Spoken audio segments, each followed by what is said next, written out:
Hello, my name is David Bokser. I'm the co-creator of Love in the Time of Advertising, as well as the lead animator and lead TD on the project. Today I'm going to take you through how I rigged and animated this shot from the short film. It was one of the more technically challenging shots, as we needed basically a billboard city to grow out of only a few billboards in a kind of time-lapse fashion. So there's probably like 40 to 60 billboards in here, and we needed to find a way to animate them without going through and hand keying each one. So I'm going to take you through the whole process from rigging all the way through to final animation on this shot. So here I opened up a scene with all of the billboards that we ended up modeling to add all of the variation for that master shot with all of the billboards stacked on top of each other, the billboard city. So we ended up modeling 9 individual billboards, as you can see here, and all of them are a little different. A lot of the pieces are interchangeable, like we modeled, say, one light and then reused them on multiple billboards, but here I'm zooming in so you could see a little bit of the detail that went into each of these billboards, all the way up to the wiring. So here I opened up an individual billboard. I split out all of the billboards into 9 separate files so that I could rig and animate them independently. So, as you can see, this doesn't have a rig, and we're going to start by rigging this guy. One of the things you'll notice is that each of these elements are grouped into parts, so that we could easily automate a process of creating controllers that control each of these individual elements. And the pivots are all set up correctly, which makes it a lot easier. For us. So I'm going to assume that we don't have any tools to actually rig this thing, so we're going to rig it from scratch, and we're going to write a tool in order to help with that process. So let me hide this first. So the first thing we want to do is create a tool that will create a controller and parent constrain the geometry. Well, move the controller to the location of that object, of the selected object, and then parent constrain the object to the controller. So I'm gonna decide, well, we're gonna use a cube controller, and since there are no default Nurbs cubes, we're going to have to create a command that creates a Nurbs cube, a Nurbs curve cube. So I'm going to put a polycube into here.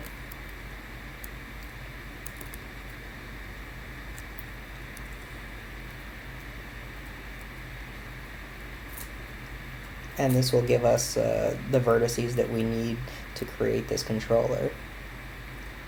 So I'm going to give it a scale of 3 and 0 it out, because we want this is basically going to be the template for our Nurbs controller. So I'm just going to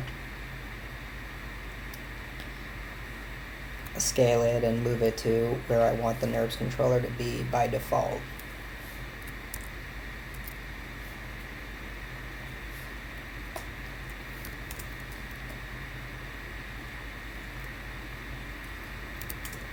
Find okay, so I like the size of this cube. Now we're going to create a Nurbs controller around it. by going into curves and double clicking on this EP curve tool and setting the curve degree to linear. And now I'm going into wireframe mode, and I'm going to use V to snap my curve positions so that they align with all of the faces. So it's probably using more verts than I need, but I want to make sure that I have a perfect cube. And here's my Nurbs curve, and here's my polycube. Bring that back to center, and I'm just going to delete this. I'm going to delete that polycube, and now I have a perfect Nurbs curve in the shape of a cube. And if you open up your script editor, which is right here, then you're going to see that there's a mel command that created that cube for me. So I could basically just now copy it and paste it. The problem is that it's in mel and not Python, which is what we're going to be using to create our control maker. So I'm going to have to convert that into Python. But first, let me go up to line 1 and type import maya.commands as MC. So this is always going to be the first line in any Python script, because you're calling in all of the Maya commands into the Python interpreter. So now I'm going to convert this line into Python, and to do that I have to call the curve function, and then I'm going to wrap everything here in parentheses and delete that end semicolon. So now the main difference in calling a Python and mel command is how it basically is going to use the same parameters, but it's how you bring in those parameters. So we'll take out the -d and make it d equals 1, comma. So this is going to be an array of values.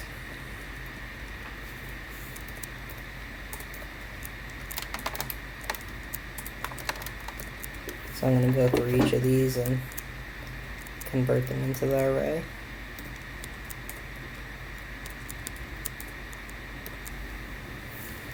So I just skipped ahead because converting this into a nested array is kind of a fairly long and tedious process without doing a search and replace. So as you can see, all of these are now in a nested array with all of the points, which is delineated by the attribute P. And then another part was creating this into a list as well. Created K as a list as well, because that was in that's up here in the mel command. So you see -K5, -K6, -K7. Python only allows you to call a attribute once, so usually you have to convert all of that into a list. So now if I control enter, well, let me delete my Nurbs curve here so we have a clear view, and select everything, control enter, it creates my Nurbs curve. So now I'm going to put that into a control curve attribute. Delete that, run it again, and I could see that my control curve is curve 1.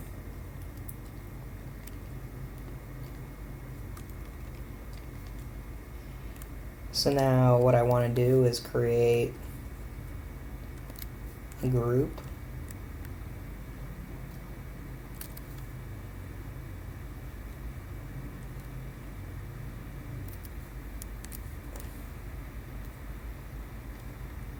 And I actually want to create two groups.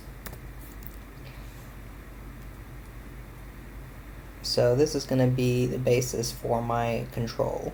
So this is going to be what the curve is gonna. This is going to be the control curve that'll control the geometry. This is going to be the procedurally animated version. So I'm going to put all animation on here so that I still have all my procedural animation on here so that I could still go in and edit my animation after the fact. And then this is going to be a constraint group. So in order to create this setup, let's turn it into Python code. So I deleted it all, run my control curve, and now group my curve twice, and I could copy that into here. So now I'm going to Pythonize this string of code again.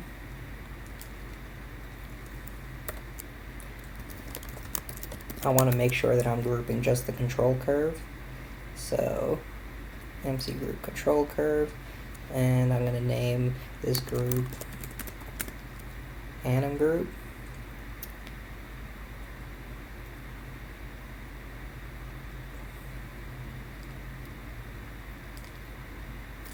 I'm going to comment this out because we might not need this, but then I'm going to group it again.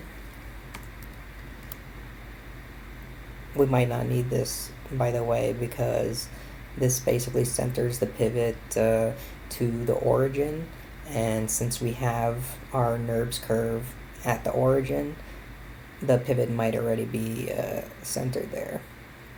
So I'm just commenting it out with a pound sign or a hash sign.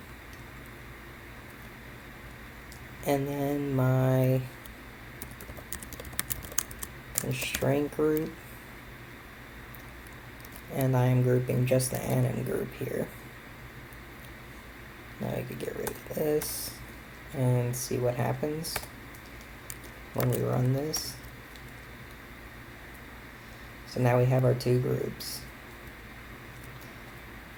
And as I suspected, we didn't need the xform command to center the pivot because we already have the pivot centered. So the next thing, so let's delete this. Now the next thing we want to do is move this constraint group to the selected object. So let's bring our billboard back. And let's say we want to group it so that it's on this object right here. Let's get rid of this.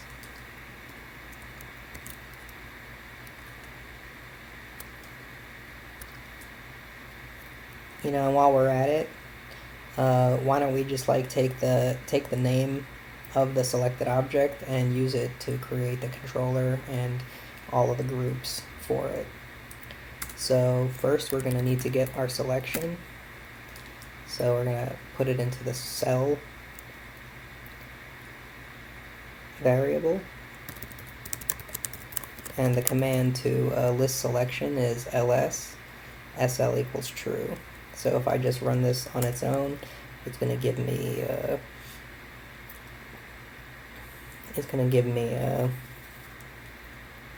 our list with the selected objects.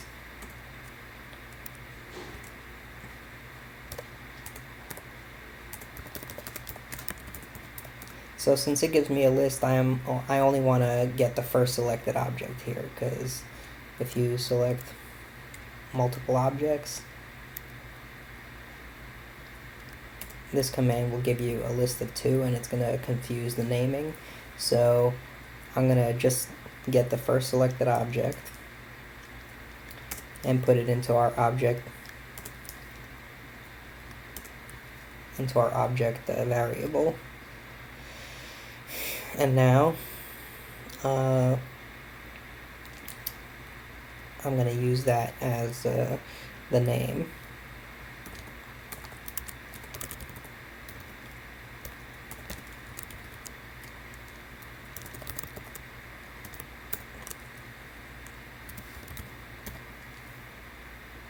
So as you can see,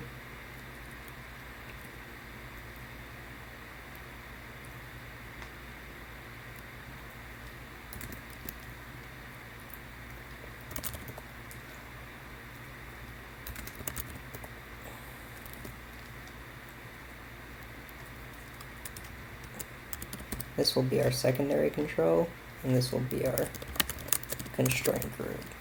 So we're adding an underscore to the name so that we could easily differentiate these groups. Now let's see what happens when we run it. Our names are correct, but we need to move our cube up to where this guy's pivot is. So let's delete that. And now what we want to do is create a temp constraint to snap that object, to snap the controller. We're going to just create a temp parent constraint and snap the constraint group to this guy.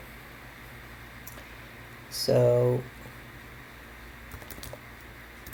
we're constraining the object to the constraint group, and we're going to make sure to set MO equals false, and MO stands for maintain offset.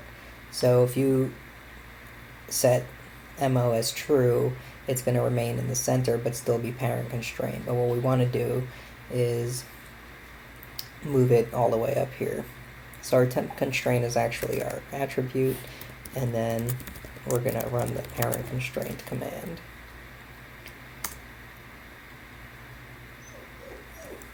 So we run that. Now we have our constraint group all the way up here, but it's parent constrained. And that's kind of the reverse of what we want, because now the controller is being moved by the object. We want the object to be moved by the controller. So let's undo all of that and add a line to delete the temp constraint. And then we're going to do a parent constraint of the selected object to the control curve, which is the topmost or the bottommost part of that control hierarchy.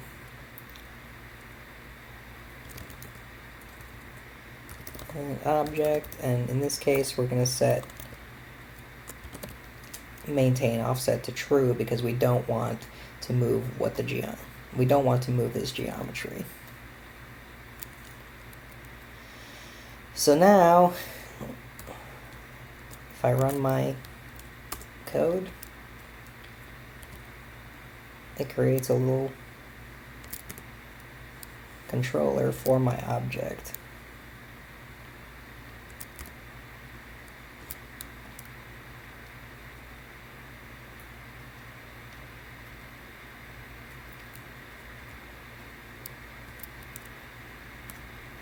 Now let's undo all of that again, and we're going to wrap all of this into a function.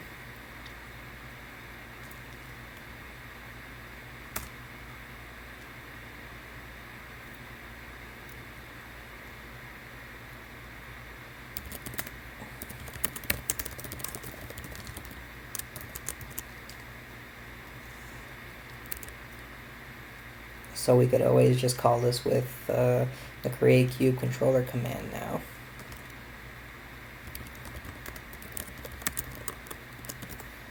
And we'll make it return the constraint group, so just in case We need to use it for later.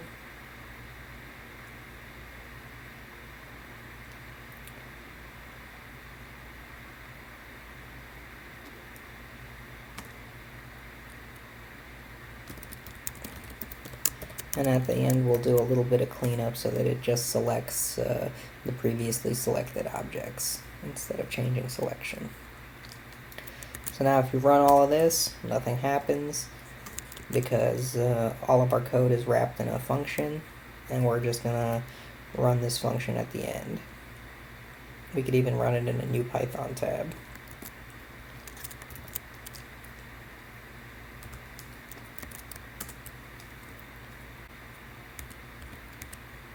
And there you go. We've created a control maker. This is a fairly basic control maker. All it's doing is moving and rotating. What we also want to do is adjust visibility. So we want to connect the visibility of our selected object to the secondary controller, because that's going to be the one that's animating procedurally.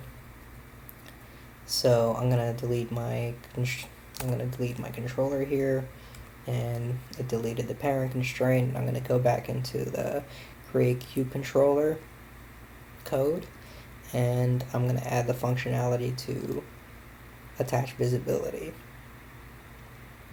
So I could go toward the bottom before it selects everything, and I'm going to use connect attribute to connect the visibility of the anim group to the visibility of the object, and I'm going to use f equals true to force that connection in case it's giving me any trouble. So now if I run my code again, and then run my create cube controller, and set the visibility on the anim group to off, it will also set the visibility to off on my object.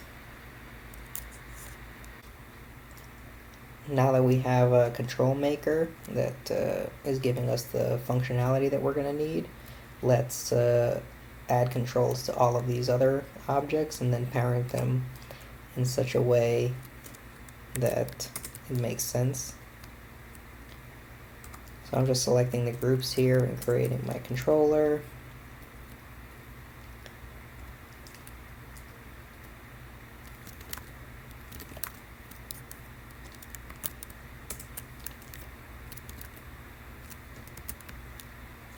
So here now I have four groups or four controls, but they're all moving independently, so they're not really animator friendly. So what we want to do is select the controller for the bottom guy, and then select the constraint group in the outliner for the controller right on top of it, and then under your animation tab, go constraint, parent option box, and then maintain offset.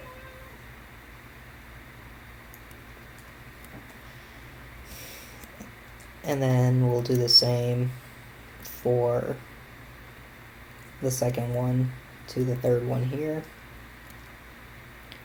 Constraint parent. And then we're gonna parent this one. So you just keep going up the chain, selecting the Nurbs curve, and then the constraint group above it, and then constrain parent.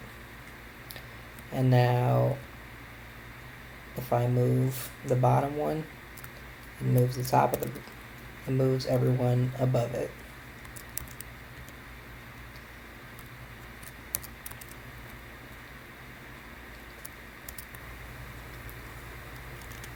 I want to clean up all of these various controls. into one hierarchy, so it's easier to manage this rig. I have a default prop rig that I use, so I'm just gonna bring that in. It's my prop base rig, and all it is a controller here with settings and visibility controllers if I want to add those. And under my no transform group is a geo group, so let's just throw the geo into that group and delete this geo group. And then I'm going to take all of my controls and put it into this rig group.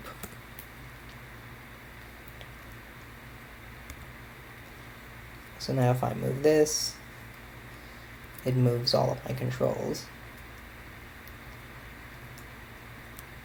If we want to start going in, and you could go in and adjust the CVs so that it's so that the shape is more defined as to what the actual controller is controlling.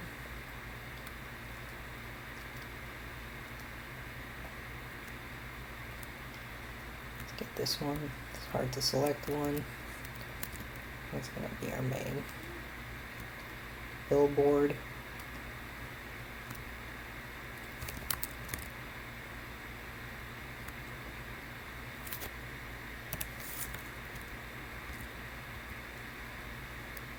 And now we have what's starting to look like a real rig. Let's change the color on this guy. So to do that, you select it and press Control A to go into the attribute editor. And under your curve shape, you go into drawing overrides, enable override, and then select what color you want. Make this blue, just to show. I could just do that for all of them. We can make them different colors to differentiate them.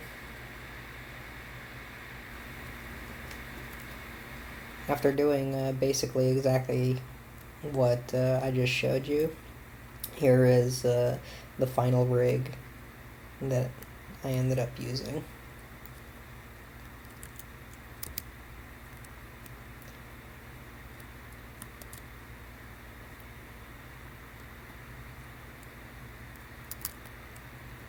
So now everything has its own mover and pivot. Here I used different controls for rotation, but it's all the same principle.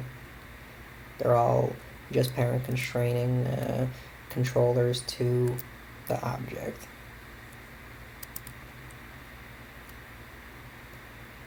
Or parent constraining the objects to the controllers, I should say. And all of them are operating on visibility, so if I turn the geo off,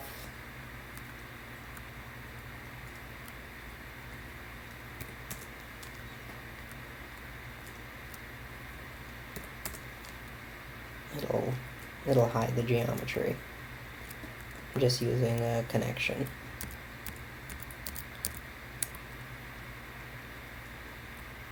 And that's basically how I created the billboard rig. In the next segment, I'm going to go into animating this rig and showing how to write the tools in order to help with the procedural animation system. But until then, this has been For Love in the Time of Advertising, the short film.